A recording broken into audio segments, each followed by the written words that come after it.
Bado kuna sintofahamu juu ya dabi ya Kariakoo.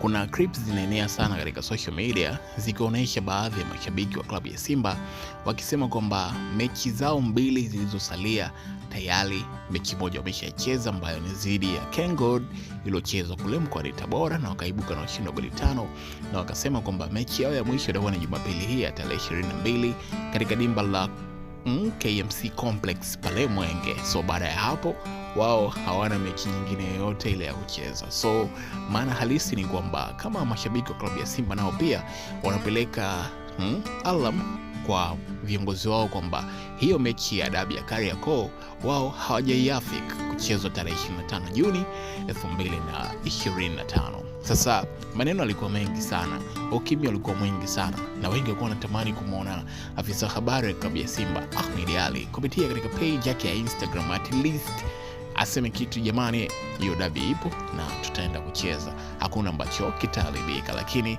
ukimya umekuwa mwingi sana. Sasa wana mechi tarehe 22 katika dimba la KMC Complex ambayo wao ni mechi ya mwisho, Simba wakiwa wanacheza nyumbani.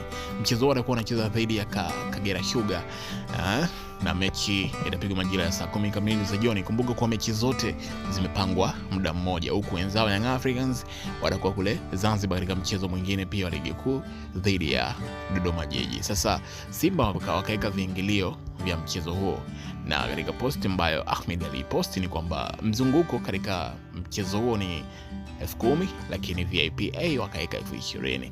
Maswali yakaja mengi sana kwamba kuna point ambayo alisema kama ikaleta utata hivi. Aliandika kwamba mechi yetu ya mwisho tukiwa nyumbani msimu huu, wana Simba tujitokeze kwa wingi tukaiage timu yetu katika mchezo huu wa mwisho. Aliandika hivyo Ahmed Ally katika page yake ya Instagram, wengi wakitafsiri kwamba labda Ahmed pia anakubaliana na kile ambacho mashabiki wa Simba walikisema kwamba hawaitambui mechi ya dabi ya Kariakoo.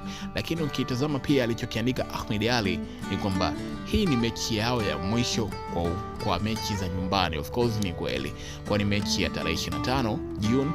Simba atakuwa ni mgeni katika mchezo huo. Kama unakumbuka ile dabi ya kwanza iliharibika tu baada ya Simba kuzuiwa getini kwenda kufanya mazoezi. Kama mgeni alitamani kwenda kufanya mazoezi katika dimba la Benjamin Mkapa, akakutana na vikwazo pale, so mechi ikashindwa kufanyika. So ina maana wana maana kubwa kwamba hii mechi itakuwa ni ya mwisho kwa wao kucheza akiwa nyumbani. Labda dabi ya Kariakoo itakuwa ni mechi yao ya ugenini, so wao watakuwa wageni katika mchezo huo. Kumbuka kusubscribe. Hii hapa ni Vathan Media.